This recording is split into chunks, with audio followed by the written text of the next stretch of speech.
దేవుని వాక్యము వినుటకు సంఘ కాపరిగా మీకందరికీ ప్రత్యేకమైన ఆహ్వానాన్ని తెలియజేస్తున్నా. నేటి క్రైస్తవ సమాజం పరిస్థితులను గురించి మీ గమనానికి తీసుకుని వచ్చి నేను ముందుకు వెళ్ళాలని ఇష్టపడుతున్నా. నేటి క్రైస్తవ సమాజాన్ని గమనించినప్పుడు చక్కగా సంఘ సహవాసం ఉంది. అలాగే చక్కగా ఆధ్యాత్మికతలో వారు ఎదుగుతూ ఉన్నారు. ఒక చక్కటి ఆత్మీయ జీవితం, ఒక చక్కటి భక్తి జీవితాన్ని జీవిస్తూ ఉన్నారు. కానీ ఒక వ్యక్తి చాలా ఆత్మీయుడుగా, అలాగే ఒక సహోదరి చాలా ఆత్మీయురాలుగా వారిని చూస్తూ ఉన్నప్పుడు చాలా సంతోషం అనిపిస్తూ దేవునికి వందనాలు చెప్పకుండా ఉండలేని పరిస్థితులు. కానీ మళ్ళా కొన్ని రోజులు గడిచిన తరువాత ఒక మాట అనక తప్పని పరిస్థితులు. అలా ఉంటే బాగుండేమో ఈ సహోదరుడు, అలా ఉంటే బాగుండేదేమో ఈ సహోదరి. ఈరోజు క్రైస్తవ వ్యవస్థ ఎలా ఉందంటే చక్కగా సంఘానికి వస్తూ ఆత్మీయంగా ఎదుగుతూ, కానీ ఈ ఆధ్యాత్మిక ఎదుగుదల అది నిరంతర ప్రక్రియ. కానీ ఈరోజు నేటి క్రైస్తవ సంఘము ఈ ఆత్మీయ ఎదుగుదల మధ్యంతరంగా ఇది నిలిచిపోతుంది. ప్రారంభంలో బాగానే ఆత్మీయంగా ఎదుగుతూ, ఆత్మీయంగా బలపరచబడుతూ, ఆత్మీయతలో స్థిరపరచబడుతూ, ఒక రకంగా చెప్పాలంటే సంఘానికి ఒక మాదిరికరమైన జీవితం, కుటుంబానికి ఒక మాదిరికరమైన జీవితం, సమాజానికి క్రీస్తును పరిచయం చేయగలిగినటువంటి క్రైస్తవ ఆధ్యాత్మిక జీవితం. కానీ కొన్ని రోజుల తర్వాత ఎందుకు ఇలా జరుగుతుందో కారణాలు గమనిస్తూ ఉంటే వారి ఆధ్యాత్మిక జీవితంలో అలా ఎదగవలసిన వారు కొంతకాలం తర్వాత వారి ఆత్మీయ ఎదుగుదల, అది ఎదుగుదలకు బదులుగా ఆత్మీయతలో వారు దిగజారిపోవటం, ఆత్మీయతలో వారు పడిపోవటం, ఇలాంటి పరిస్థితులు సంఘాలను గమనిస్తూ ఉన్నాం. ప్రియ సహోదరుడా, సహోదరి, ఈరోజు ఒకవేళ ఇక్కడున్న మిమ్మల్ని మీరు యేసుక్రీస్తు ప్రభువు వారిని నమ్ముకొని ఎన్ని సంవత్సరాలు అయింది, మీరు బాప్తిస్మం తీసుకొని క్రైస్తవుడిగా, క్రైస్తవురాలుగా ఈ సంఘ సహవాసంలో ఎంతకాలం నుంచి మీరు కొనసాగుతున్నారంటే చాలా మంది 5 సంవత్సరాలు అని చెప్పేవాళ్ళు ఉన్నారు. అలాగే 10, 15, 20, 25 సంవత్సరాలు, అలాగే 35 సంవత్సరాలు, 40 సంవత్సరాలు. అంటే ఈరోజు క్రైస్తవ జీవితంలో ఈరోజు అనుభవం ఉంది, సంఘ సహవాసంలో ఈరోజు అనుభవం కనిపిస్తుంది. క్రైస్తవ జీవితంలో ఎక్స్పీరియన్స్ ఈరోజు కనబడుతుంది. కానీ ఆత్మీయ ఎదుగుదల ఈరోజు చూడలేనటువంటి పరిస్థితి. ఒకవైపు క్రైస్తవ అనుభవం కనిపిస్తుంది, క్రైస్తవ కొంతమంది సంఘములో జూనియర్స్ అంటే దేవుని నమ్ముకొని చాలా కొద్ది కాలం, కొంతమంది సీనియర్స్గా, కొంతమంది సూపర్ సీనియర్స్గా. ఈరోజు ఒకవేళ కొన్నిసార్లు నా క్రైస్తవ అనుభవం మీ వయసు అంత లేదు అని చెప్పగలిగిన వారు కూడా ఈరోజు నేటి క్రైస్తవ సంఘములో మనం గమనిస్తూ ఉన్నాం. అయితే అనుభవం ఉంది, కానీ ఆధ్యాత్మిక ఎదుగుదల అది ఈరోజు లోపించింది. ఈరోజు అనుభవం ఉంది, కానీ ఆత్మీయ ఎదుగుదల లోపిస్తూ ఉంది. ఆత్మీయ ఎదుగుదల ఈరోజు మరి క్రమక్రమముగా పతన స్థితిలోనికి వెళ్ళిపోతుంది. మామూలుగా బైబిల్లో మనం చూస్తే ఆదికాండంలో ఇస్సాకును గురించి రాయబడిన మాటలు, ఇస్సాకు క్రమక్రమముగా అభివృద్ధి చెందుతూ వచ్చాడు. అంటే ఈరోజు ఆత్మీయ స్థితిలో కూడా క్రమక్రమముగా మనము మరి ఎదగాలి. కానీ ఈరోజు ఒకప్పుడు బాగానే క్రమక్రమముగా ఎదిగినటువంటి మనము ఒక్కొక్క మెట్టు ఆత్మీయ జీవితంలో ఎదిగినటువంటి క్రైస్తవులు ఈరోజు మరి అక్కడి నుంచి పడిపోతున్న పరిస్థితిలో, ఆత్మీయ జీవితంలో మరి దిగజారిపోతున్నటువంటి పరిస్థితులు, మరి ఎదగవలసిన వారు ఈరోజు దానికి వ్యతిరేక దిశలో ఈరోజు ఎదుగుదల కనిపించడం లేదు. కానీ అనుభవం కనిపిస్తుంది, క్రైస్తవ అనుభవం కనిపిస్తుంది, కానీ ఆత్మీయ ఎదుగుదల కనిపించడం లేదు. కారణం ఏంటి? మరి ఈరోజు ఒకవేళ క్రైస్తవ అనుభవం సరిపోతుందా? పరలోకంలోనికి దేవుడు ఆయన నిన్ను ఆహ్వానించడానికి, ఆయన నిన్ను నిత్య జీవములో చేర్చుకోవటానికి క్రైస్తవ అనుభవం మీకు సరిపోతుందా?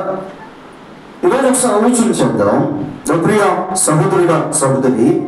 కానీ ఈరోజు బైబిల్లో మనం చూస్తే యోహాను సువార్త 15వ అధ్యాయంలో మీరు బహుగా ఫలించుట వలన పరలోకమందున్న నా తండ్రి మహిమ పరచబడును, ఇందువలన మీరు నా శిష్యులగుదురని యోహాను సువార్త 15వ అధ్యాయంలో ఆ మాట మనకు కనిపిస్తుంది.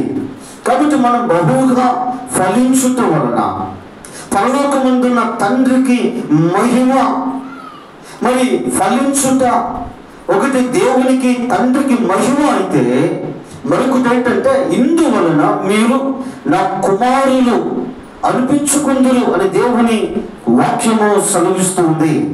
కానీ ఈరోజు క్రైస్తవ వ్యవస్థ, క్రైస్తవ సమాజాన్ని మనం చూస్తూ ఉంటే ఈరోజు చాలా మంది ఏదో అనుభవం ఉంటే చాలు అనుకుంటున్నారు.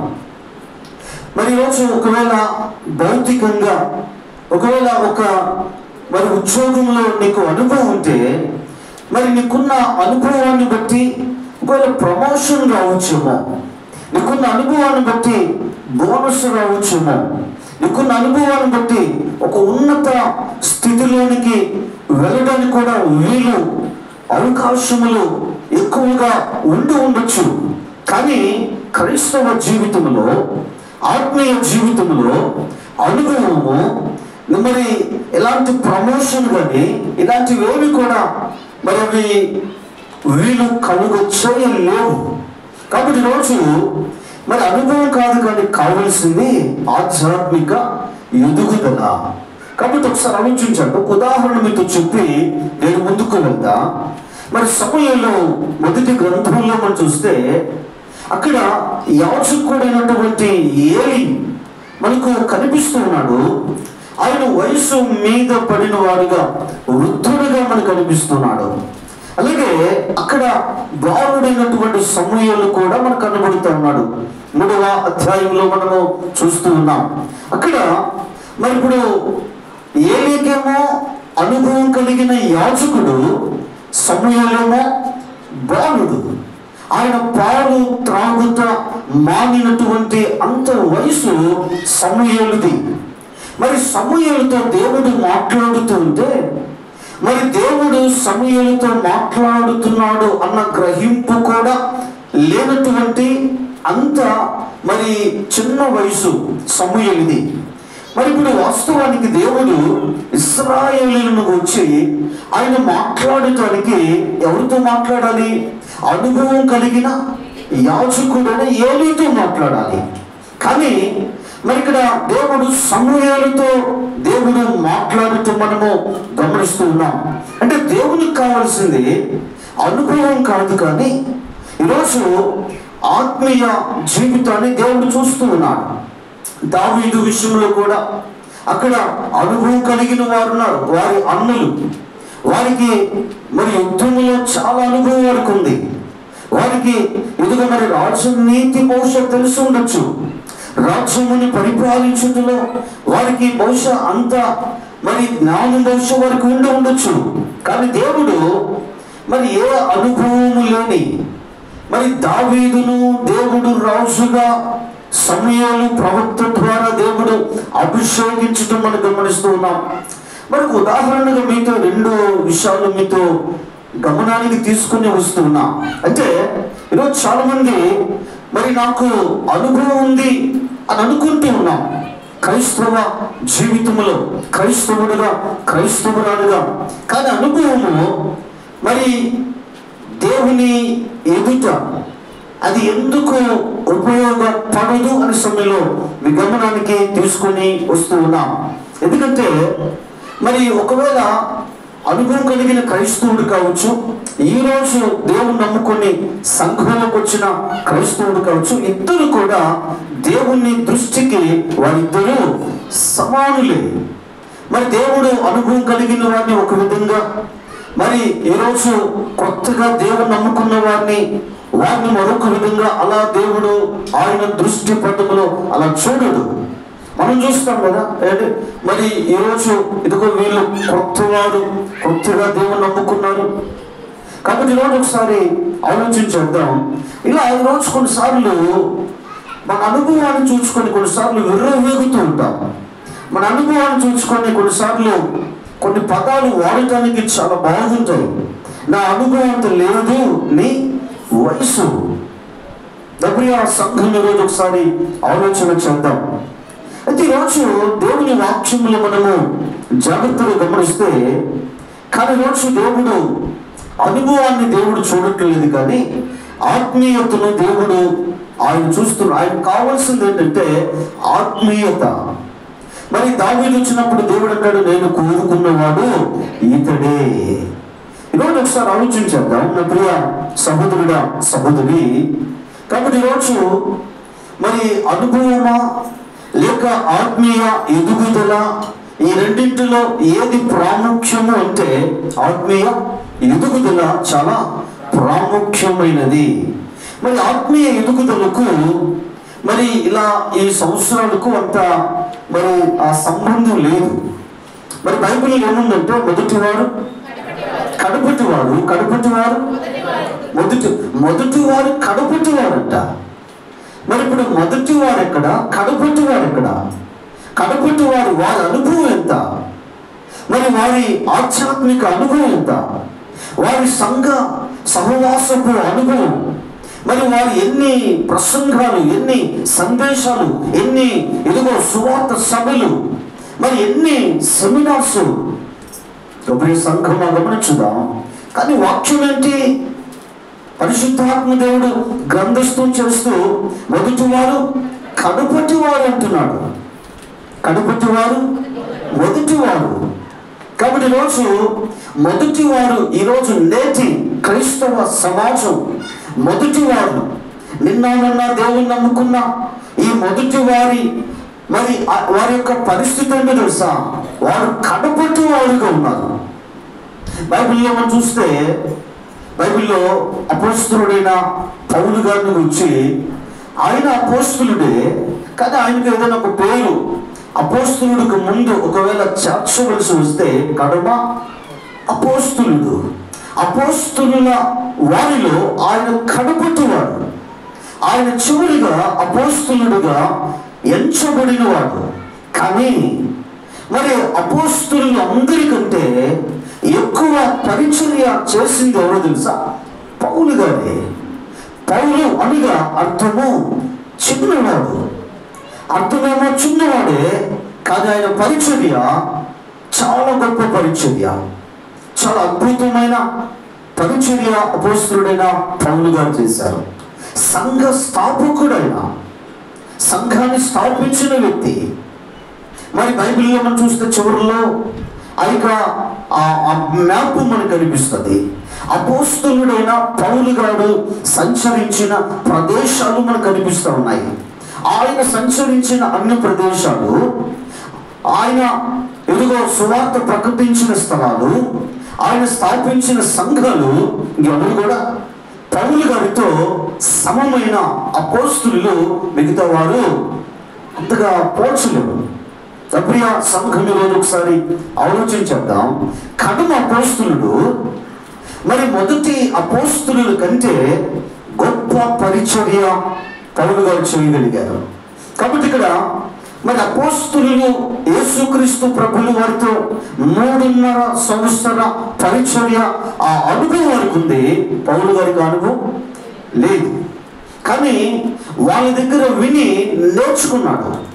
వాళ్ళ దగ్గర విని నేర్చుకున్న పౌలు గారు వారిని మించిపోయాడు ఆత్మీయ ఎదుగుదలలో. అపోస్తులను అధిగమించి వారికంటే ఎక్కువగా గొప్ప పరిచర్య పౌలు గారు చేశారు. కాబట్టి ఈరోజు పౌలు గారిలో అనుభవం కంటే ఆధ్యాత్మికత ఎదుగుదల మనము అధికంగా అపోస్తులుడైన పౌలు గారిలో మనం చూస్తూ ఉన్నాం.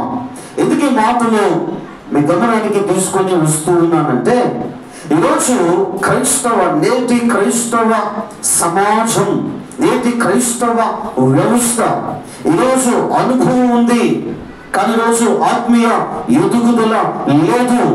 కారణం ఏంటో తెలుసా? అనుభవం ఉన్న వ్యక్తికి ఆత్మీయ ఎదుగుదల మనం చూడగలగాలి కదా. ఆత్మీయురాలుగా ఎదుగో వారిని మనము వారిని చూడగలగాలి కదా. ఈరోజు అలా చూడలేని పరిస్థితి. కారణం ఏంటో తెలుసా? ఈరోజు ఎందుకు ఆత్మీయ ఎదుగుదల లేదు అంటే, కారణం ఏంటంటే, ఎదుగుదల లేదు అంటే అర్థం ఏంటి? పడిపోయినటువంటి పరిస్థితి. ఎదుగుదల లేదు, పడిపోయిన పరిస్థితి. ఆత్మీయ జీవితంలో పడిపోయిన పరిస్థితి, ఆత్మీయ జీవితంలో దిగజారిపోయినటువంటి పరిస్థితి. ఈరోజు ఒక 3-4 విషయాలు ఆత్మీయ జీవితంలో దిగజారిపోవటానికి గల కారణాలు, ఒక 3-4 విషయాలు మీ గమనానికి తీసుకుని వచ్చి నా మాటలు ముగించాలని ఇష్టపడుతున్నా. ఆత్మీయ జీవితంలో దిగజారిపోవటకు కారణాలు ఒక 3 లేక ఒక 4 విషయాలు. మరి మొట్టమొదటిది మత్తయి సువార్త 13వ అధ్యాయము, మత్తయి సువార్త 13వ అధ్యాయము 22వ వచనాన్ని చదువుదాం. ముండ్ల పొదలలో విత్తబడినవాడు వాక్యము వినువాడే గాని ఐహిక విచారమును ధన మోసమును ఆ వాక్యమును అణిచివేయును గనుక వాడు నిష్ఫలుడు అవును. చాలండి. మత్తయి సువార్త 13వ అధ్యాయము 22వ వచనాన్ని మనము చదువుకున్నాం. మరి ఇక్కడ 22వ వచనంలో యేసుక్రీస్తు ప్రభుల వారు చెప్పిన విత్తు వారిని గురించిన ఉపమానములో 3వ విత్తనము ఇక్కడ మనకు కనబడుతుంది.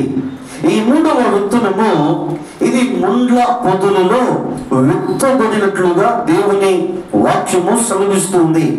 మరి ముండ్ల పొదలలో విత్తబడిన వాడు వాక్యము వినువాడే గాని ఐహిక విచారమును ధనమోసమును ఆ వాక్యమును అణిచివేయును కనుక వాడు నిష్ఫలుడు అవును. కాబట్టి గమనించుదాం ప్రియ సంఘమా. మరి ఇక్కడ ఈ మత్తయి సువార్త 13:22 దీని భావమును మనం గమనిస్తే ఇక్కడ 2 విషయాలు మనకు కనబడుతున్నాయి. మరి ఇక్కడ ఈ వ్యక్తిని మనం చూస్తే చక్కగా వాక్యం వినువాడు, చక్కగా వాక్యాన్ని వింటున్నాడు, చక్కటి సంఘ సహవాసం ఉంది. కానీ మరి ఇక్కడ ఐహిక విచారము, ధనమోసము ఆ వ్యక్తిని అణిచివేస్తూ ఉంది. ఇక్కడ విత్తనం అంటే ఇది విశ్వాసానికి సాదృశ్యం. ఈ ఉపమానంలో విత్తనం అంటే వాక్యానికి సాదృశ్యం, కానీ ఇక్కడ ఈ ఉపమానంలో విత్తనానికి విశ్వాసి సాదృశ్యంగా ఉన్నాడు. కాబట్టి ముండ్ల పొదలలో మరి విత్తబడిన విత్తనం పోలిన విశ్వాసి, మరి ఆ వ్యక్తి వాక్యం వినువాడే కానీ అణిచివేయబడుతూ ఉన్నాడు. మరి ఇక్కడ ఎదుగుతూ ఉన్నాడు. అతను ఎదిగే కొద్దీ ఆ ముండ్ల పొదలు ఏం చేస్తున్నాయంట? అణిచివేస్తూ ఉన్నాయి. ఏంటి ముండ్ల పొదలు అంటే, ఒకటి మరి ఐహిక విచారములు. మరి ఇక్కడ జాగ్రత్త గమనించుదాం. ఏంటి ఐహిక విచారం అంటే? ఇహలోక చింత. ఏంటంట? ఇహలోక చింత. ఏంటి ఇహలోక చింత? మత్తయి సువార్త 6:31 చదువుదాం. 6:31. కాబట్టి ఏమి తిందుమో, ఏమి త్రాగుదుమో, ఏమి ధరించుకుందుమో అని చింతింపకుడి. చాలండి. దేవుని వాక్యాన్ని గమనిస్తే కొండ మీద ప్రసంగములో యేసుక్రీస్తు ప్రభులు వారు ఆయన మరి దేవుని వాక్యమును బోధిస్తూ 6వ అధ్యాయం 31వ వచనములో ఏమి తిందుమో, ఏమి త్రాగుదుమో, ఏమి ధరించుకుందుమో అని దేనిని గూర్చియో చింత పడుకుడి అని సాక్షాత్తు యేసుక్రీస్తు ప్రభువారు ఆయన బోధిస్తూ ఉన్నారు. గమనించుదాం. ఏంటి ఇహలోక చింత అంటే? ఈరోజు మరి ఇక్కడ ఏమి తిందుమో, ఏమి త్రాగుదుమో, ఏమి ధరించుకుందుమో అనగా మరి ఇహలోక చింత. ఇదిగో మరి కుటుంబాన్ని గూర్చిన చింత. ఇదిగో మరి ఇక్కడ కుటుంబ పోషణను గురించి, కుటుంబ యొక్క ఇదిగో బాధ్యతను గురించి, మరి కుటుంబ భారమును గురించి. ఈరోజు మరి ఇక్కడ భార్య బిడ్డలను పోషించుకోవాలి, పిల్లలను చదివించాలి, ఇదిగో వారికి మంచి భవిష్యత్తు ఇవ్వాలి, ఇదిగో వారికి ఫీజులు కట్టాలి, ఇదిగో వారికి చాలా ఇదిగో మరి ఖర్చు ఉంది.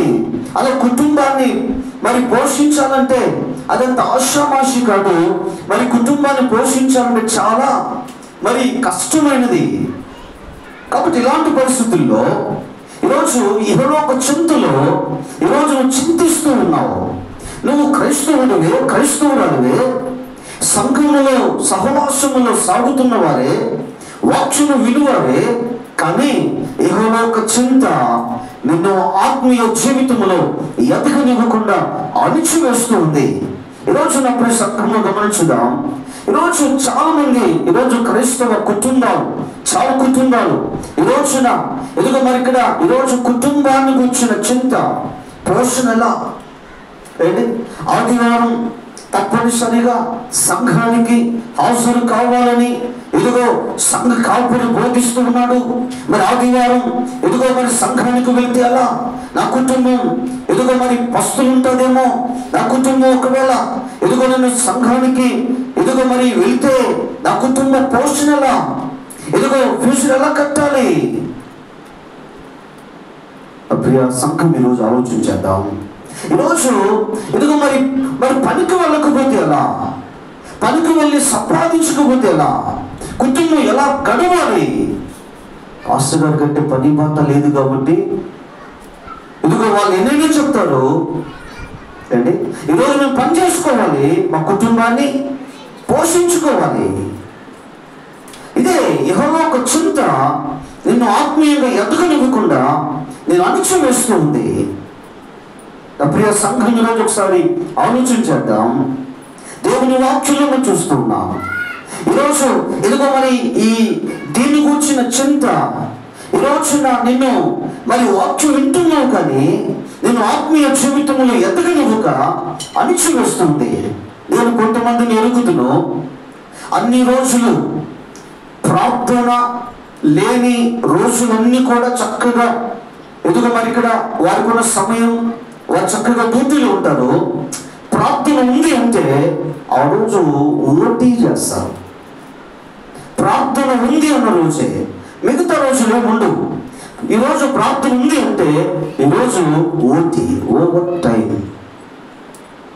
ప్రియ సంఘం గమనించుదాం. ఈరోజు అంటే క్రైస్తవుడు ఈరోజు ఎలాగోనంటే ఇది నేను చేయకపోతే నా కుటుంబం ఎలా పోషించబడాలి, ఎలా పోషించబడాలి? మరి ఈరోజు ఎవరు మరి నా కుటుంబ పోషణకు ఎవరు సహాయం చేస్తారు? యేసు ప్రభువు ఒక చక్కటి మాట అన్నారు, మీరు ఆకాశ పక్షుల కంటే బహు శ్రేష్ఠులు కారా? ఆకాశ పక్షులను చూడండి, అవి విత్తము కోయవు, గడిసెలలో కూర్చుకొనవు, వాటిని పోషించుచున్న ఏంటి దేవుడు ఆయన చేతులతో నిర్మించిన, ఆయన సహస్రాలతో చేయబడిన నిన్ను నన్ను దేవుడు పోషించలేడా? ఈరోజు ఆలోచించేద్దాం. ఒకవేళ మీరు అనుకోవచ్చు మనసులో, ఇలాంటివి మీరు ఎన్నో చెప్పచ్చు. చెప్పడానికి చాలా సులభంగా ఉంటుంది, మీరు వినడానికి కూడా చాలా సులభంగా ఉంటుంది, కానీ ఆచరణలోకి వస్తేనే కష్టం. కారణం ఏంటో తెలుసా? ఈరోజు ఇలా ఆలోచించేవారు దేవుణ్ణి నమ్మలేని పరిస్థితుల్లో ఉన్నారు. ఇదిగో నువ్వు వచ్చిందేమో నమ్మదగిన దేవుని దగ్గరికి వచ్చావు, కానీ ఆయన నమ్మలేని పరిస్థితుల్లో ఉన్నావు. 40 ఏళ్ళు ఎటు చూచిన అరణ్యము తప్ప, ఇసుక తిన్నెలు తప్ప ఏది దొరకని ఇదిగో మహా ఎడారిలో ఇశ్రాయేలులను 40 ఏళ్ళు పోషించిన దేవుడు నిన్ను పోషించలేడా? 6 లక్షల మంది కాల్బలం, 6 లక్షల మంది కాల్బలాన్ని పోషించిన దేవుడు కొంతమంది లెక్కలోకి రాలా? మరి దేవుడు నీ కుటుంబంలో ఎంతమంది ఉంటారు? ఏంటి, ఒక 4, ఒక 5 మంది. మీ 4 దేవుడు పోషించలేడా? మీ 4 పోషించుకోవటానికి ఈరోజు ఎదుగో మరి ఇక్కడ అవసరమైతే ప్రార్థనలు కూడా మానుకొని దేవుణ్ణి దాటుకొని దేవుణ్ణి ఎదుగో మరి ఇక్కడ ఆయన కనబడకుండా చాటుగా అంటే ఆయన మోసం చేయడం అంత ఈజీ అనుకుంటున్నావా? ప్రియ సంఘం, ఈరోజు ఆలోచించేద్దాం. ఈరోజు ఆధ్యాత్మిక జీవితంలో ఈరోజు అణిచివేయబడుటకు ఎదగవలసిన క్రైస్తవుడు ఈరోజు ఎదుగో దిగజారిపోటు కారణము ఇహలోక చింత.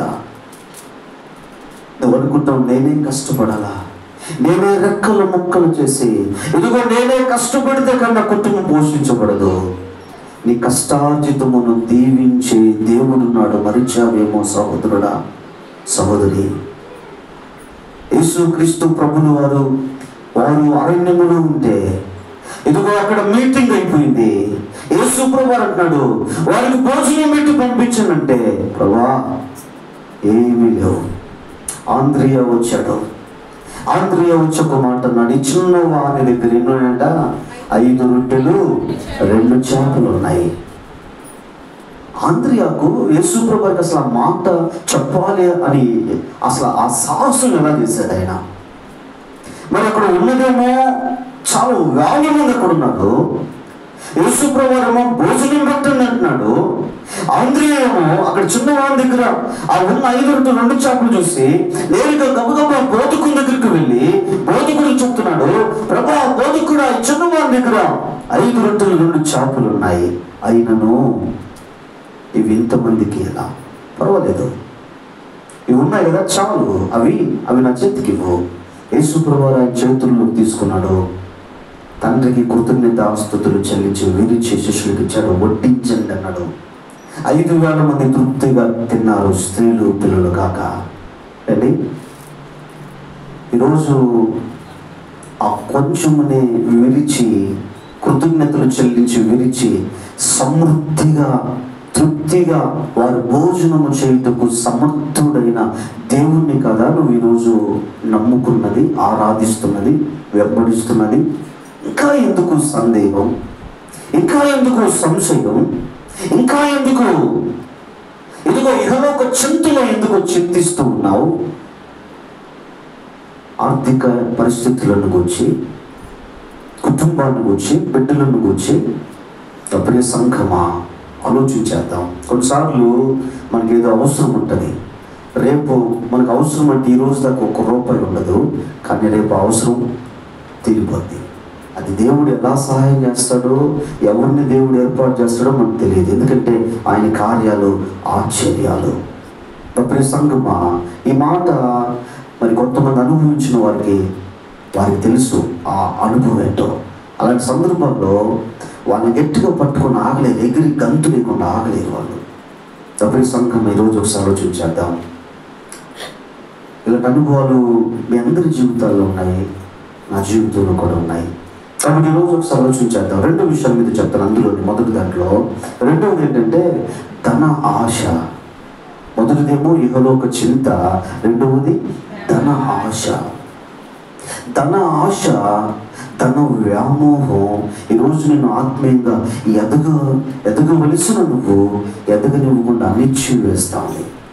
నువ్వు ఆత్మీయ జీవితంలో దిగజారిపోవడానికి గల మొదటి రెండవ కారణం ఏంటంటే ధన ఆశ. మత్తయి సువార్త 26:14-15లో యేసుక్రీస్తు ప్రభులు వారి శిష్యులలో ఒక శిష్యుడు అపోస్తులుడైన ఇస్కరియోతు యోధ కూడా అపోస్తులుడే. యేసుక్రీస్తు ప్రభుల వారికి ఇస్కరియోతు యోధాను గురించి తెలుసు. ఇస్కరియోతు యోధ ఎవరో, ఆయన గతం ఏంటో తెలుసు, ఆయన ప్రస్తుతం ఏంటో తెలుసు, ఆయన భవిష్యత్తు ఏంటో దేవునికి తెలుసు. ఇస్కరియోతు యోధాను గురించిన బయోడేటా యేసుక్రీస్తు ప్రభుల వారి దగ్గర ఆయన గురించి సమాచారం ఉంది. మనందరి గురించి కూడా ఉంది దేవుని దగ్గర. ఈరోజు ఆలోచించేద్దాం. అన్నీ తెలుసు కూడా దేవుడు ఇస్కరియోతు యోధకు అపోస్తలత్వాన్ని ఇచ్చాడు. ఒకరోజు ఇస్కరియోతు యోధ ప్రధాన యాజకుడి దగ్గరికి వెళ్ళాడు. ఎవరు విడిచిపెట్టి బోధకుణ్ణి విడిచిపెట్టి ప్రధాన యాజకుడి దగ్గరికి వెళ్ళాడు. యూదా మత పెద్దలు ప్రవిష్టుల దగ్గరికి వెళ్ళాడు. వారి దగ్గరకు వెళ్ళి వారితో ఒక ఒడంబడిక చేసుకుంటున్నాడు. వారితో ఒక ఒప్పందం. ఏంటి ఒప్పందమో తెలుసా? ఇదిగో నా గురువును, నా బోధకుని మీకు అప్పగిస్తా. మీరు కూడా ఆయన ఎప్పుడు బంధించాలా అని ఎదురు చూస్తున్నాడు. కాబట్టి ఆయన మీకు ఇదిగో తగిన సమయం చూసి ఆయన మీకు అప్పగిస్తాడు. ఆయన అప్పగించినందుకు మరి నాకు మీరేం ఇస్తారు? దానికి ప్రతిఫలంగా 30 వెండి నాణ్యాలు తూచి ఇస్కరియోతు యోధాకి ఇచ్చారు. మరి ఇలా చేయటానికి కారణం ఏమైండొచ్చు? ధన ఆశ, ధన వ్యామోహం. ఆల్రెడీ ఇస్కరియోతు యోధ వారికి ఒక పని దేవుడు అప్పగించాడు. వారి దగ్గర డబ్బు సంచి వారి దగ్గర ఉంటుంది. ఇస్కరియోతు యోధ దగ్గర ఉందంట. డబ్బు సంచి ఇస్కరియోతు యోధ దగ్గర ఉంది. యేసు ప్రభువు వారు పరిచయం కొరకు వెళితే అక్కడ ఎవరైనా యేసుక్రీస్తు ప్రభు వారి పరిచయం చూసి ఏదైనా వారు యేసు ప్రభువు వారు ప్రేమించి ప్రేమపూర్వకమైన కానుకలు ఇస్తే ఆ కానుకలు ఎవరు తీసుకునే వాళ్ళు? ఇస్కరియోతు యోధ తీసుకొని సంచులు వేసుకునేవాడు. కానీ అప్పుడప్పుడు ఆ సంచులో వేస్తున్న డబ్బు దొంగిలిస్తూ వచ్చాడు. గమనించుగా, అంటే వాడు అపోస్తులుడు అయ్యాడు కానీ వాడి స్వభావం మారలా. ఆ ధన వ్యామోహం, ఆ ధన ఆశ, ఆ స్వభావం మారలా. అపోస్తులుడు అయ్యాడు కానీ తనకున్న నైజం మారలా. మరి అపోస్తులుడుగానే యేసు ప్రభువుని వెంబడిస్తూనే ఉన్నాడు. 3.5 సంవత్సరాల అనుభవం వస్తూనే ఉంది. కానీ అతనిలో ఉన్న నైజం, అతనిలో ఉన్న స్వభావం అలాగే ఉంది. అతనిలో ఉన్న ఆ నైజం, ఆయన స్వభావం అది ఎవరికి తెలియదు. చాలా సీక్రెట్గా మెయింటెనెన్స్ చేస్తా ఉన్నాడు. అది యేసు ప్రభువు వారికి తెలుసు. అప్పుడే ఆ సంఘంలో గమనించగా, అందుకే యేసయ్య మేడగదిలో అన్నాడు, మీలో ఒకడు నన్ను అప్పగించబోతున్నాడు. ఈరోజు ఒకసారి ప్రశ్న వేసుకుందాం. మరి ఇస్కరియోతు యోధ ధన వ్యామోహం తన ముగింపును మనం గమనిస్తే ఆఖరికి 30 వెండి నాణ్యాలు దేవాలయంలోకి వెళ్ళి పారేశాడు. వెళ్ళి మరి ఉరి పెట్టుకొని చనిపోయాడు. అంటే మిగతా అపోస్తులు వారు అంతసాక్షులు అయ్యారు. ఈయన ఆత్మహత్య, వాళ్ళదేమో హత్య. వాళ్ళు చంపబడ్డారు, ఈయన చనిపోయాడు. బలవన్ మరణానికి పాల్పడ్డాడు ఇస్కరియోతు యోధ. తన జీవితం అలా ముగించబడింది. కారణం ధన ఆశ. తిమోతికి రాసిన మొదటి పత్రిక 6వ అధ్యాయం 10వ వచనం. తిమోతికి రాసిన మొదటి పత్రిక 6వ అధ్యాయం 10వ వచనం. ఎందుకనగా ధనాపేక్ష సమస్తమైన కీడులకు మూలము. కొందరు దానిని ఆశించి విశ్వాసము నుండి తొలగిపోయి నానా బాధలతో తమను తామే పొడుచుకొని. చాలా అపోస్తులైన పౌలు గారు తిమోతికి మొదటి పత్రికను రాస్తూ 6వ అధ్యాయము 10వ వచనంలో ధనాపేక్ష సమస్తమైన కీడులకు మూలము, సమస్తమైన కీడులకు మూలం, లేకపోతే కారణం ఏంటంట? ధనాపేక్ష. పౌలు గారు చెప్పినటువంటి మాట, కొందరు దానిని ఆశించి విశ్వాసము నుండి తొలగిపోయి. ఎంతమంది అంట? కొందరు ఆశించారు, వారు విశ్వాసము నుండి తొలగిపోయారు. అంటే విశ్వాసము నుండి తొలగిపోయిన వారు ఎవరు? విశ్వాసులు. అవునా? విశ్వాసులు ఎక్కడ తొలగిపోయారు? విశ్వాసము నుండి తొలగిపోయారు. ఈరోజు ఒకసారి ఆలోచించేద్దాం. ఈ ధనాపేక్ష ఇక్కడ కనబడుతున్నటువంటి క్రైస్తవులు ఆత్మీయంగా ఎదగవలసిన వారు, ఆత్మీయంగా వారు దిగజారిపోయారు, ఆత్మీయ జీవితంలో వారు పడిపోయారు. ఎందుకు? మరి విశ్వాసములో కొనసాగినంత కాలం, ఆధ్యాత్మికతను ఎదుగుతూ ఉన్నంత కాలం ఏ బాధ లేదు. ఎప్పుడైతే పడిపోయారో ధనాపేక్షతో నానా బాధలతో తమను తామే పొడుచుకున్నారు. నానా బాధలు. తప్ప సంఘం ఈరోజు ఆలోచించేద్దాం. ఆత్మీయ జీవితంలో దిగజారిపోతుకు కారణాల్లో మొట్టమొదటిది, మరి ఇక్కడ మొట్టమొదటి మనం చూసాము, ఒకటి ఇహలోక చింత, అందులోనే మరొకటి ధనాశ. అందుకే సామెతల గ్రంథకర్త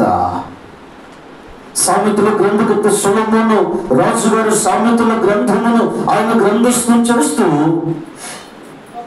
అక్కడ ఏముందంటే ఒక మాట, ఐశ్వర్యము పొందడానికి ప్రయాసపడకు. ఒకవేళ నీకు అలాంటి అభిప్రాయం వస్తే దాన్ని నువ్వు విడిచిపెట్టు అని సామెతల గ్రంథములు మనకు కనబడుతూ ఉంది. కాబట్టి ఈరోజు హెబ్రీ పత్రిక 13:5 మనం గమనిస్తే, మీరు అనగా విశ్వాసులు, క్రైస్తవులు ధనాపేక్ష లేని వారై మీకు కలిగి ఉన్న వాటితో తృప్తి కలిగి ఉండండి. కాబట్టి బైబిల్ ఏం చెబుతుంది తెలుసా? ఇదిగో క్రైస్తవులకు ధనాపేక్ష ఉండకూడదు. దేవుడు మీకు ఏది ఇచ్చాడో అందులో తృప్తిగా ఉండండి, అందులో తృప్తిగా ఉండండి. ఇక్కడ ఒక మాట మీకు కొంతమంది ఒకవేళ మిస్అండర్స్టాండింగ్ చేసుకుంటారేమో. మరి కలిగిన వాటితో తృప్తిగా ఉండండి అంటే ఇంక ఎప్పుడు ఇదే స్థితిగా అండి. పేతురు గారి పత్రికలో దేవుడు మాట్లాడుతున్నాడు, ఆయన బలిష్టమైన చేతి క్రింద దీన మనసుకుని ఉండండి, తగిన సమయంలో దేవుడు మిమ్మల్ని హెచ్చిస్తాడు. ఆయన హెచ్చిస్తాడు. నువ్వు తృప్తి కలిగి ఉన్నప్పుడు, నీకున్న దాంట్లో నువ్వు తృప్తిగా ఉన్నప్పుడు ఒకరోజు దేవుడు నేను ఏం చేస్తాడు? హెచ్చిస్తాడు. హెచ్చించినప్పుడు అతిశయించకూడదు. హెచ్చించినప్పుడు కూడా ఆ హెచ్చింపులు కూడా ఎలా ఉండాలంటే, దేవుడికి ఎంత ఉన్నత స్థితి ఇచ్చినా అందులో కూడా దీనత్వమే కనబడాలా. ప్రియ సహోదరుడు, సహోదరి. కాబట్టి మరి మొదటి విషయంలో రెండు మరి వాటిని గురించి మనం ధ్యానం చేసాం. 2 విషయాలు మీతో చెప్పనివ్వండి. మత్తయి సువార్త 26వ అధ్యాయం 41వ వచనాన్ని చదువుదాం. 26వ అధ్యాయం 41వ వచనం. మీరు శోధనలో ప్రవేశించుకున్నట్లు మెలకువగా ఉండి ప్రార్థన చేయుడి. ఆత్మసిద్ధమే కానీ శరీరము బలహీనమని పేతురుతో చెప్పి మరలా 2వ మారు వెళ్ళి, నా తండ్రి, నేను త్రాగితేనే గాని ఇది నా యొద్ద నుండి తొలగిపోవుట సాధ్యము కాని ఎడల నీ చిత్తమే సిద్ధించుగాక అని ప్రార్థించి తిరిగి వచ్చి వారు మరలా నిద్రించుచుండుట చూచెను. చాలండి. యేసుక్రీస్తు ప్రభువు వారు మరి గెస్తమనకు వెళ్ళిన తర్వాత శిష్యులతో చెప్పాడు, మీరు శోధనలో ప్రవేశించకుండానట్లు ఏంటి ప్రార్థన, మెలకువగా ఉండి ప్రార్థన చేయండి. కాబట్టి యేసు ప్రభువులు వారు వెళ్ళి ప్రార్థన చేసి వారి దగ్గరికి వస్తే వారు నిద్రించటం దేవుడు చూచాడు. వారు మరి తిరిగి వచ్చి వారు మరలా నిద్రించుట చూచెను. ఏలనగా వారి కన్నులు భారముగా ఉండవు. కాబట్టి ఇక్కడ దేవుని వాక్యాన్ని గమనిస్తే యేసుప్రభువు అంటున్నాడు, శోధనలో ప్రవేశించుకున్నట్లు మెలకువగా ఉండి ప్రార్థన చేయుడి. ప్రార్థన చేయమని సాక్షాత్తు బోధకుడు, గురువు యేసు ప్రభులు వారి శిష్యులకు దేవుడు చెప్పి ఆయన ప్రార్థన చేసుకున్నట్టుకు వెళ్తే ప్రార్థన చేయవలసిన శిష్యులు వారు ప్రార్థన చేయటం మాని వారు నిద్రలో వారు ఉన్నారు. ఒకసారి 2 సార్లు కాదు 3 సార్లు. గమనించుదాం నా ప్రియ సంఘమా. యేసు ప్రభులు వారేమో ప్రార్థన చేయండి, ప్రార్థన మిమ్మల్ని శోధనల నుంచి తప్పిస్తుంది అంటే, శోధన మీద జయము ప్రార్థనే అని దేవుడు చెప్తూ ఉంటే, ప్రార్థన చేయవలసిన శిష్యులు ప్రార్థన చేయకుండా నిద్ర భారముతో వారు నిద్రిస్తూ ఉన్నారు. యేసు ప్రభు వచ్చి వారు చూస్తూ వారు నిద్రపోతున్నారు. వారిని మరలా లేపి మరలా వారితో చెప్పాడు ప్రార్థన చేయమని. ప్రియ సంఘంలో గమనించుదాం. ఈరోజు ఒక మాట చాలాసార్లు ఈ వాక్యాన్ని మనం వింటూ ఉన్నాం. యేసు ప్రభువేమో శోధన ప్రవేశించినట్లు ప్రార్థన చేయండి అన్నాడు, వాళ్ళేమో ప్రార్థన చేయలే. అయితే ఇప్పుడు వాళ్ళకి వచ్చిన శోధన ఏంటి? 56 వచ్చిన అయితే ప్రవక్తల లేఖనములు నెరవేరినట్లు ఇదంతా జరిగినని చెప్పాను. అప్పుడు శిష్యులందరూ ఆయనను విడిచి పారిపోయి. కాబట్టి ఇప్పుడు శిష్యులకు వచ్చిన శోధన ఏంటో తెలుసా? మరి ఇప్పుడు యేసు ప్రభువుని గెస్తమనేలో రోమా సైనికులు వచ్చి ఆయన పట్టుకొని ఆయన తీసుకుని వెళుతూ ఉంటే శిష్యులు మరి బోధకుని వెంబడించవలసిన వారు బోధకుని వెంబడించకుండా ఎదుగు అలాంటి కష్ట సమయంలో వారి మరియు యేసు ప్రభులు వారికి గురువు గారికి ఒక ఎదుగు మరి నిలబడవలసిన వాళ్ళు ఈరోజు యేసు ప్రభు వారిని విడిచిపెట్టి వారు పారిపోయారు. అంటే వారు పారిపోవడానికి కారణం ఏంటి? భయం. ఇదిగో మరి ఇప్పుడు యేసు ప్రభుతో మేము కూడా ఉంటే మమ్మల్ని కూడా పట్టుకొని మమ్మల్ని కూడా చంపుతారేమో భయం, ప్రాణ భయం. ప్రియ సంఘము గమనించుదాం. ఎప్పుడైతే ప్రార్థన లేదో వారి జీవితం, ఎప్పుడైతే మరి ప్రార్థన చేయవలసిన వాళ్ళు ప్రార్థన లేకుండా నిద్రలో ఉన్నారో వారి నిద్ర మరి వారిలోనికి భయాన్ని తీసుకొచ్చింది. ఆ భయము యేసు ప్రభు వారిని విడిచిపెట్టి పారిపోవడానికి కారణమైంది. ఎవరి సంఘము గమనించుదాం. యేసు అంటాడు, నా యందు మీరు, మీ యందు నా మాటలు. కాబట్టి నేను మరి తండ్రి వ్యవసాయకుడు, నేను నిజమైన ద్రాక్షవల్లి, మీరు తీగలు. తీగ ద్రాక్షవల్లిలో అంటకట్టబడితే అది ఫలిస్తుంది. మరి ఇప్పుడు ప్రార్థన చేయవలసిన వాళ్ళు ప్రార్థన చేయకుండా నిద్రలో ఉన్నారు. అంటే ఎప్పుడైతే నిద్ర ఈరోజు యేసు ప్రభువుని విడిచిపెట్టి పారిపోయారు. అంటే ఇప్పుడు వారు గురువు గారితో లేరు. 3 సంవత్సరం ఉన్నారు. ఆయన పెట్టిన రొట్టెలు తిన్నారు, ఆయన చెప్పిన బోధ విన్నారు, ఆయన చేసిన అద్భుతాలు చూశారు. ఈరోజు మరి ఆయన్ని పట్టుకుని మరి తీసుకుని వెళుతుంటే సులువుకు అప్పగించడానికి వాళ్ళు ఈరోజు వాళ్ళకి తెగింపు లేదు. ఈరోజు వారి ప్రాణ భయముతో విడిచి వాళ్ళు పారిపోతామని గమనిస్తూ ఉన్నాము. ప్రియ సంఘము గమనించుదాం. ఈరోజు ఆత్మీయ జీవితంలో ఎదగవలసిన సంఘము, కుటుంబాలు ఈరోజు దిగజారిపోతకు కారణాలు ఏంటో తెలుసా? ప్రార్థనా జీవితం లేదు. ఏ జీవితం? ప్రార్థనా జీవితం లేదు. ప్రియ సంఘము గమనించుదాం. ఈ మాట వింటున్నప్పుడు ఒకవేళ నువ్వు అనుకుంటున్నావు, అవునే కదా, నేను ప్రార్థన చేసి ఎన్ని రోజులు అయిపోయిందో, నా దేవునితో ప్రార్థనలు సమయాన్ని గడిపి ఎన్ని రోజులు గతించిపోయాయో. ఈరోజు ఒకసారి ఆలోచించేద్దాం. నీ ప్రార్థనా సమయాన్ని ఏది దొంగిలించిందో అది నీకే తెలియాలా? నీ ప్రార్థనా సమయాన్ని ఏది ఆక్రమించుకుందో అది నీకే తెలియాలా, దాని పట్ల ఎలాంటి జాగ్రత్తలు తీసుకోవాలో ఆ ఛాయిస్ నీకే. ప్రార్థన అయిపోయిన తర్వాత ప్రియా సహోదరుడు, ఆ సహోదరి, ఈరోజు ఒకసారి ఆలోచించేద్దాం. దేవుని వాక్యంలో మనం చూస్తున్నాం, ప్రార్థన జీవితం ఎప్పుడు లేదో ప్రార్థన ఆలోచించి దేవుని వారు విడిచిపెట్టుటకు కారణమైంది. ఈరోజు ఒకసారి ప్రశ్న వేసుకుందాం. నా ప్రియ సంఘమా, యేసుక్రీస్తు ప్రభుల వరకు మాట అంటాడు, నాకిటి మీద చేయబెట్టి వెలుతురికి వాడు నాకు పాత్రుడు కాదు. ఈరోజు మీరు మత్తయి సువార్త లేకపోతే 4 సువార్తల్లో మీరు గమనిస్తే అక్కడ కొంతమంది శిష్యులు యేసుక్రీస్తు ప్రభువుని విడిచిపెట్టి వెళ్ళిపోయారు. మీరు చదవండి 4 సువార్తల్లో యేసు ప్రభువుని విడిచిపెట్టి వెళ్ళిపోయారు కొంతమంది. యేసు ప్రభు ఒక మాట అన్నారు మిగతా వారితో. మరి ఎందుకు 12 మంది ఎందుకు 12 మంది అని యేసు ప్రభు శిష్యులు అంటే, చాలా మంది శిష్యులు ఉన్నారు. కొంతమంది యేసు ప్రభువుల వారిని విడిచిపెట్టి వెళ్ళిపోయారు. అప్పుడు యేసు ప్రభు ఒక మాట అన్నారు, మిగిలిన వారితో మీరు కూడా వెళ్ళిపోతారా?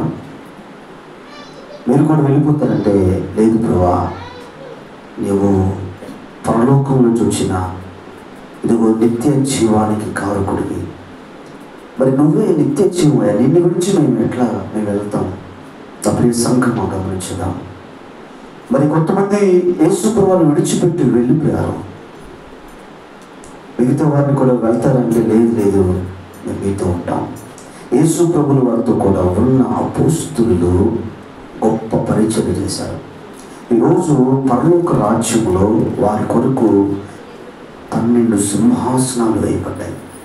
12 సింహాసనముల మీద 12 మంది అపోస్తులు కూర్చొని 12 గోత్రకర్తలకు వారు తీర్పు తీర్చబోతున్నారు. అది బైబిల్లో ఉంది. ప్రియ సంఘమా, ఈరోజు ఒకసారి ఆలోచించేద్దాం. ఒక సాధారణ చేపలు పట్టుకునే జాలరులు, ఈరోజు వారి స్థితి ప్రియ సంఘమా ఆలోచించేద్దాం.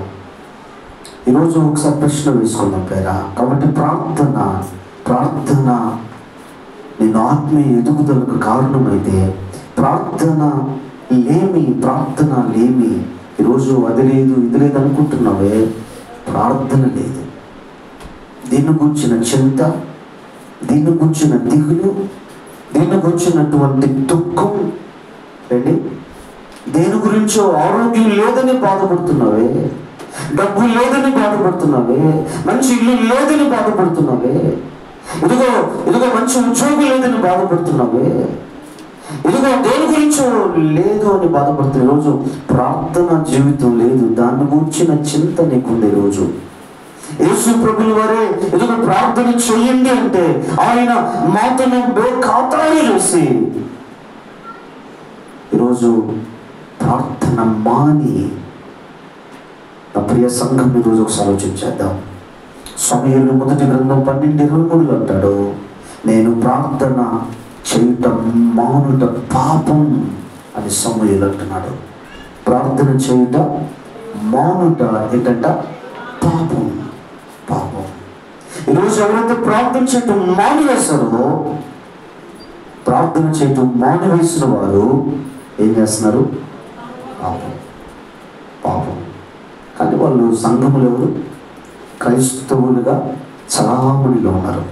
మీకు తెలుసా, ఈరోజు నకిలీ 500 రూపాయల నోట్లు కూడా చలామణిలోనే ఉన్నాయి. ఈరోజు నకిలీ 500 నోట్లు లేకపోతే నకిలీ కరెన్సీ ఈరోజు సమాజంలో చలామణిలో ఉన్నాయి. ఇదిగో దాన్ని జాగ్రత్తగా పరిశీలిస్తే కానీ అది నకిలీనా లేకపోతే అది ఇదిగో అసలా నకిలీ అనేది మరి చాలా మందికి తెలియదు. ఈరోజు చలామణిలో ఉన్నాయి ఈరోజు.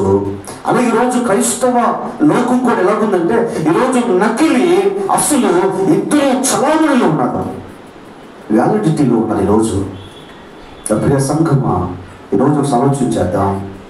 కానీ మరి అసలు ఏంటో తెలుసా? ప్రార్థనా జీవితం ఉంది, నకిలీ ప్రార్థనా జీవితం లేదు. ప్రియ సంఘమా ఈరోజు ఒకసారి ఆలోచించేద్దాం. ప్రార్థన జీవితం లేదు, సంఘ సహవాసములకు ప్రతి ప్రార్థనకు వెళ్ళాలన్న నియమము లేదు. కాబట్టి ఈరోజు ఒకసారి ప్రశ్న వేసుకుందాం పేరా. కాబట్టి ఆత్మీయ జీవితంలో దిగజారిపోటుకు రెండవ కారణం ఏంటంటే ప్రార్థన జీవితం లేకపోవటం. మూడవ కారణాన్ని మీతో నేను చెప్పి మరి మరొక రెండు ఉన్నాయి, వీటికి రెఫరెన్స్ చెప్పి నేను ముగించడానికి ప్రయత్నం చేస్తాను. హెబ్రీయులకు రాసిన పత్రిక 3వ అధ్యాయం 15 వచనం. హెబ్రీ 3:15. హెబ్రీ 3:15. మీ హృదయములలో మీరు ఆయన శబ్దము విని ఎడల కోపం పుట్టించి, అక్కడ క్రింద నేడు అనే దగ్గర నుంచి చదువుదాం. నేడు అనబడు సమయం ఉండగానే ప్రతి దినమును ఒకరినొకడు బుద్ధి చెప్పుకొనుడి. చాలండి. నేడు అనబడు సమయం ఉండగానే బైబిల్ చెప్తున్న సత్యం ఏంటంటే సంఘములో ఉన్న మరి సహోదరులు బైబిల్ చెప్తున్న సత్యము ప్రతి దినమును ఒకరినొకడు బుద్ధి చెప్పుకొనుడి. సంఘములో విశ్వాసులకు ఒక బాధ్యత దేవుడిచ్చాడు. మనం బాధ్యత అన్నప్పుడు కేవలం సువార్తను గుర్తు చేసుకుంటాం. కానీ ఇంకొక బాధ్యత ఏంటంటే మనకు అప్పగింపబడిన బాధ్యతలు ఒక బాధ్యత. ప్రతిరోజు కూడా ఏం చేయాలంట? బుద్ధి చెప్పుకోవాలి. ఒకరికొకడు బుద్ధి చెప్పుకొనుడి. గమనించుదాం నా ప్రియ సంఘమా, ఈరోజు ఒకసారి ఆలోచించేద్దాం. ఒకరికొకడు బుద్ధి చెప్పుకొనుడి. బైబిల్లో వాక్యానికి మరొక పేరు ఏంటంటే మరి బుద్ధి చెప్పు వాక్యం. కాబట్టి ఇది బుద్ధి చెప్పు వాక్యం ఇది. కాబట్టి దేవుని వాక్యాన్ని మనం గమనిస్తే ఒకరికొకడు ఎప్పుడంట ప్రతి దినము కూడా బుద్ధి చెప్పుకొనుడి. ప్రతి దినము. ఒకవేళ ఎవరైనా సంఘములో లేకపోతే బయట ఒకవేళ నీకు తెలిసినటువంటి క్రైస్తవులు ఒకవేళ ఏదైనా వారు తప్పిదప్పులు ఉంటే, వారు పాపంలో ఒకవేళ వారు బ్రతుకుతూ ఉంటే, ఒకవేళ వారిని నువ్వు చూసినప్పుడు నువ్వేం చేయాలంటే వారికి బుద్ధి చెప్పాలి. ఇదిగో మీరు ఫలానా పాపంలో ఉన్నారు, జాగ్రత్త. దేవుని ఉగ్రత మీ మీదకి రోగులు కొనుక మునిపే ఆ పాపాన్ని విడిచిపెట్టండి. ఏం చేయాల? వాక్యము చేత బుద్ధి చెప్పాలి. వాక్యం చేత బుద్ధి చెప్పినప్పుడు వారికి ఏమొస్తుంది? బుద్ధి వచ్చి పాపము చేయుట మానుకుంటారు. అవునా? ఈ మాటలంటూ వింటున్నప్పుడు ఏదో యేసు ప్రభువు చెప్పిన ఉపమానం గుర్తుంచుండాలి అండి.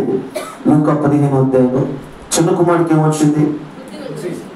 బుద్ధి వచ్చినప్పుడు వచ్చాడు తండ్రి దగ్గరికి. గమనించుదాం నా ప్రియ సంఘమా. మరి ఇక్కడ చిన్న కుమారుడికి బుద్ధి వచ్చినప్పుడు అప్పుడు తిరిగి వచ్చాడు. మరి బుద్ధి వచ్చినప్పుడు ఆయన ఏమంటాడు తెలుసా?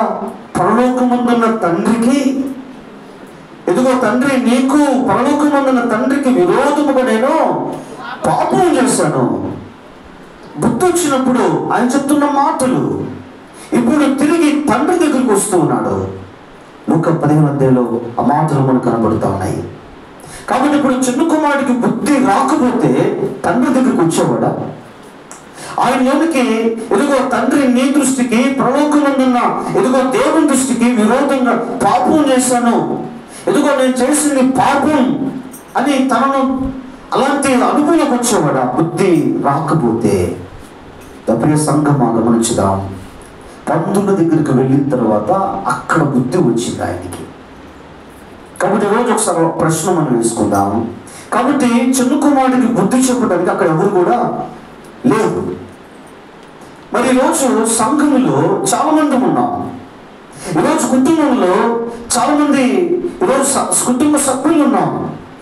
ఈరోజు ఒకవేళ ఎదుగు నువ్వు పాపం చేస్తూ ఉంటే కుటుంబ సభ్యులు కావచ్చు, సంఘంలో ఉన్నవారు కావచ్చు, నేడు అను సమయం ఉండగానే ప్రతిదినము ఒకరికొకరు బుద్ధి చెప్పుకొనుడి. ఒకవేళ నువ్వు బుద్ధి చెప్పలేదు అంటే వారు చేస్తున్న పాపాన్ని నువ్వు పరోక్షంగా సమర్థిస్తూ ఉన్నావు అండి.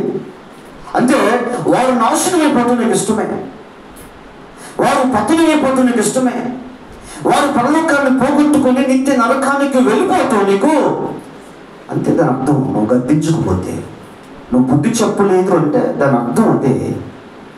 అందుకే పగవాడేమో లెక్కలేనన్ని ముద్దులు, ఏంటి స్నేహితుడేమో మేలును కోరి గాయాలు.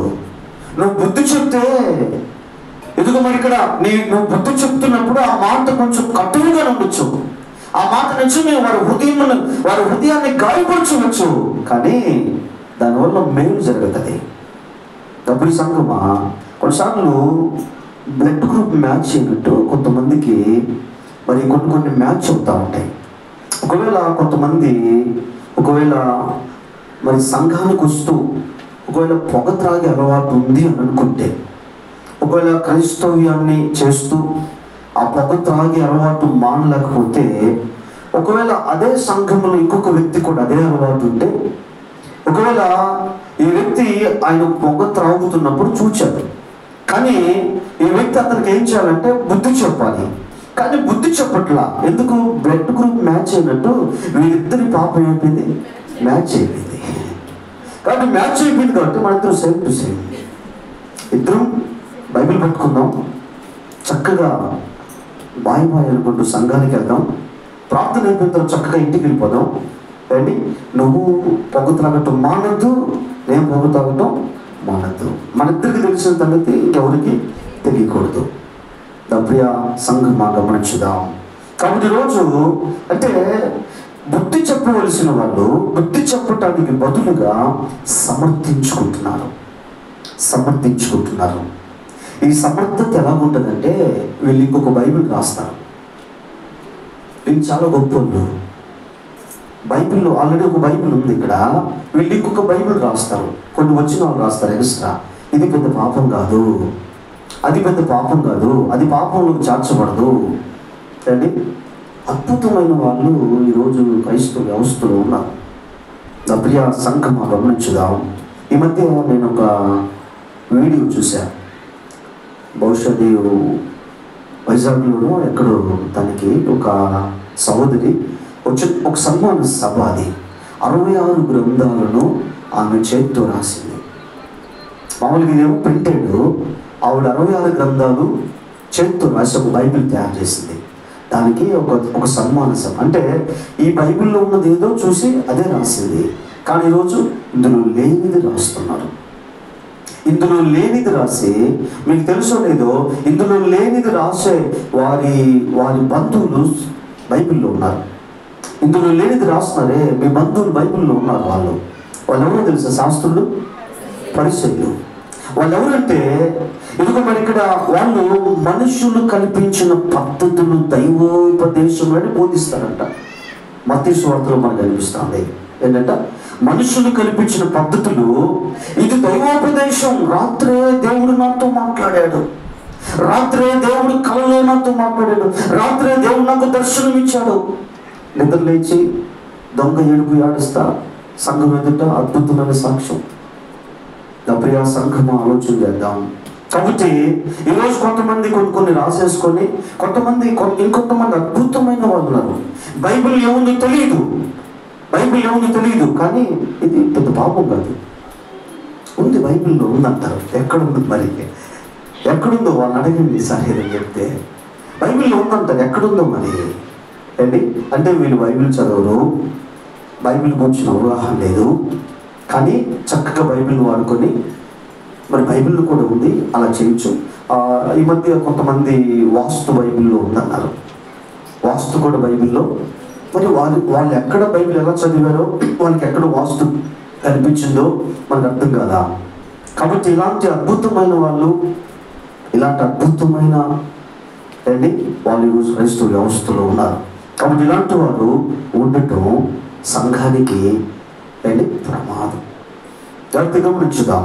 అంటే వీళ్ళు బుద్ధి తెచ్చుకోరు, బుద్ధి చెప్పరు, వీళ్ళు సమర్థించుకుంటారు, వాళ్ళు కూడా సమర్థిస్తారు, సంఘాన్ని మొత్తాన్ని ఏం చేస్తారు? నాశనం చేస్తారు.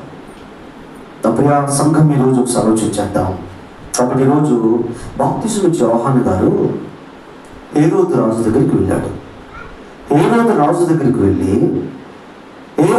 దగ్గరికి వెళ్ళినప్పుడు రాజుగారి దగ్గరికి వెళ్ళినప్పుడు రాజుగారిని ఏం చేయాలా? పొగడాలా అండి, అవునా? రాజుల దగ్గరికి వెళ్ళినప్పుడు రాజులను పొగడుతూ మాట్లాడాలా. కానీ బాప్తిసం ఇచ్చి యోహాను గారు హేరోదు రాజు దగ్గరికి ఎందుకు వెళ్ళాడు తెలుసా? పొగడటానికి వెళ్ళాలా, బుద్ధి చెప్పడానికి వెళ్ళాడు. నిద్రపోతున్న వాళ్ళు వినండి జాగ్రత్తగా. దేనికి వెళ్ళాడంట? బుద్ధి చెప్పడానికి వెళ్ళాడు. నీ సోదరుడు చనిపోయాడు, నీ సోదరుని భార్యను నువ్వు ఉంచుకున్నావు. ఇది తప్పు. బాప్తిసం ఇచ్చి యోహాను గారి మాట చెప్తే హేరోదు బాప్తిసం ఇచ్చి యోహానుకు భయపడ్డాడు. ప్రియ సహోదరుడా, సోదరి, ఈరోజు ఒకసారి ఆలోచన చేద్దాం. కాబట్టి ఈరోజు మనకు జీవితాల్లో ఈరోజు ఒకరికొకరు బుద్ధి తెచ్చుకోవాలి, బుద్ధి చెప్పాలి. ఈరోజు బుద్ధి చెప్పవలసిన వారు ఈరోజు సమర్థిస్తే బైబిల్ ఏమంటుందంటే నేడు అను సమయం అంటే ఈరోజే ఇదిగో ఒకరికొకరు బుద్ధి చెప్పుకొనుడి. ఈరోజు బుద్ధి చెప్పవలసిన వారి రోజు బుద్ధి చెప్పకపోతే రేపు మనదే కాదు, రేపు ఏమి సంభవించిన నీకు తెలియదు అని యాకోబు పత్రికలో మనం గమనిస్తూ ఉన్నాం. కాబట్టి ఈరోజు ఒకసారి ఆలోచన చేద్దాం. అలాగే తిమోతికి రాసిన 2వ పత్రిక 4వ అధ్యాయం 10వ వచనంలో ఒక మాట నేను రెఫరెన్స్ చెప్తాను, మరి వివరించను. కానీ 4:10 దేమా యెహోవాకు స్నేహమును నన్ను విడిచి తెస్సలోనికకు వెళ్ళాడు. చాలండి, బైబిల్ చెప్తుంది తిమోతి 2వ పత్రిక 4:10లో దేమా యెహోలోకమును స్నేహించి నన్ను విడిచి, యెహోలోకాన్ని స్నేహించి నన్ను విడిచిపెట్టేశాడు. అంటే ఇప్పుడు దాకా సువార్త పరిచర్యలో ఒక పరిచారకుడుగా, ఒక సువార్తికుడుగా ప్రయాసపడిన దేమా ఇప్పుడు యెహోలోకముతో స్నేహం చేసి సువార్తికులను, అపోస్తులను, దేవుని బిడ్డల సహవాసాన్ని విడుచుకొని ఎక్కడికి వెళ్ళిపోయాడు? లోకంలోకి వెళ్ళాడు. లోకంలోకి వెళ్ళి లోకంతో స్నేహం చేయటం, కొత్త స్నేహితులతో కొత్త స్నేహాన్ని ప్రారంభించాడు. ఏంటి? యోహాను 2వ పత్రిక 2:16లో లోకంలో ఏంటంట? శరీరాశ, నేత్రాశ, జీవపదము. బైబిల్లో ఒక మాట ఉంది, ఈ లోక స్నేహం దేవునితో వైరం. యాకోబు పత్రిక 1:22 ఈ మాట చదివి ప్రార్థించేద్దాం. యాకోబు పత్రిక 1:22-23 మీరు వినువారు మాత్రమై ఉండి మిమ్మల్ని మీరు మోసపుచ్చుకొనకుండా వాక్య ప్రకారము ప్రవర్తించువారునై ఉండుడి. ఎవడైనను వాక్యమును వినువాడై ఉండి దాని ప్రకారము ప్రవర్తింపని వాడైతే వాడు అద్దములో తన సహజ ముఖమును చూచుకును మనుషుని పోలి నచ్చాలండి. మరి యాకోబు పత్రిక 1:22-23 ఏం చెప్తుందంటే వాక్యము వింటున్నారు కానీ వాక్య ప్రకారము ప్రవర్తించుట లేదు. కాబట్టి ఈరోజు వాక్యము వినువారే కానీ వాక్య ప్రకారము ప్రవర్తించుట లేదు. వాక్యాన్ని వింటున్నాము కానీ వాక్యానుసారమైన జీవితము లేదు. అందువలన ఈరోజు ఆత్మీయ జీవితంలో ఎదగవలసిన వారు ఆత్మీయ జీవితంలో దిగజారిపోతున్నారు. కాబట్టి ఒక 5 విషయాలు మీకు నేను గుర్తు చేశాను. ఆత్మీయ జీవితంలో మరి దిగజారిపోటుకు కారణాలు. ఈరోజు క్రైస్తవ్యంలో అనుభవం ఉంది, ఎదుగుదల లేదు. కారణం ఏంటంటే మరి మొదటి విషయంలో 2 మనం ధ్యానం చేస్తాం. 1 ఇహలోక చింత, 2వది ధన ఆశ నిన్ను ఆత్మీయ జీవితంలో అణిచివేస్తున్నాయి, నువ్వు దిగజారిపోవటానికి కారణాలు. 2వది ప్రార్థన లేని జీవితం ఆత్మీయ జీవితంలో దిగజారిపోవటానికి కారణం. 3వది ఎదుగు మరి ఒకరికొకరు బుద్ధి చెప్పుకొనుడి అని ఉంది. ఈరోజు మరి బుద్ధి చెప్పవలసిన వారు ఈరోజు సమర్థిస్తున్న కారణాన్ని బట్టి ఈరోజు బుద్ధి తెచ్చుకోవలసిన వారు సమర్థించుకుంటున్నారు కాబట్టి ఈరోజు ఆత్మీయ జీవితంలో దిగజారిపోతున్నారు. అంటే బుద్ధి తెచ్చుకుంటే మార్పు వస్తుంది, ఒకరు సమర్థించుకుంటే అదే పాపములోనే కొనసాగుతూనే ఉంటారు. అలాగే 4వది మనం చూసాం, లోకముతో స్నేహం. లోకముతో స్నేహం ఎప్పుడైతే మరి ప్రారంభించామో పరిశుద్ధునితో స్నేహాన్ని వదులుకున్నాం. పరిశుద్ధుని స్నేహాన్ని వదులుకొని లోకంతో స్నేహం ప్రారంభించాం. అందుకే ఆత్మీయంగా గతంలో ఎదిగామో ఇప్పుడు దిగజారిపోతున్నాం.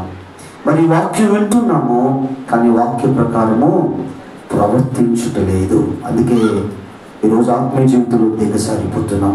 కాబట్టి ఈరోజు ఈ 5 కారణాలు, బహుశా ఈ 5 కారణాలు మీకు అందరికి తెలిసినవే. అది ఈరోజు మరి ఈ 5 కారణాల్లో ఒకవేళ నువ్వు ఆత్మీయంగా ఎదుగుతూ ఉంటే చాలా, నిన్ను బట్టి దేవుని స్తుతిస్తూ ఉన్నా, మరి నీకు అభినందనలు తెలియజేస్తూ ఉన్నా. కాబట్టి ఇక ముందు కూడా ఆత్మీయతలో నువ్వు ఇంకా ఎదిగి మరి ఒక ఫలభరితమైన జీవితాన్ని జీవించాలని సంఘ కాపరిగా నా యొక్క కోరికను తెలియజేస్తూ ఉన్న ఆకాంక్షను, ఒకవేళ దీనికి భిన్నంగా సంఘానికి వస్తూ సంఘ అనుభవాన్ని మరి సంవత్సరాలు పెంచుకుంటూ ఒకవేళ ఆత్మీయ స్థితిలో ఎదుగుదల లేని వారుగా ఉంటే, ఈ 5 కారణాల్లో ఏదైనా ఒక కారణంగా ఉంటే ఈరోజు మరి వాటి విషయంలో ఏదైనా ఒక ఆలోచన చేద్దామా? వాటి విషయంలో ఏదైనా వాటిని సరి చేసుకోవటానికి, వాటిని సరిదిద్దుకోవటానికి వాక్యం చేత ప్రయత్నించేద్దామా? అతి కృప పరిశుద్ధ ఆత్మదేవుడు మనందరికీ దయచేయునుగాక. ఆమె త్వరలో ఉంచండి దయచేసి.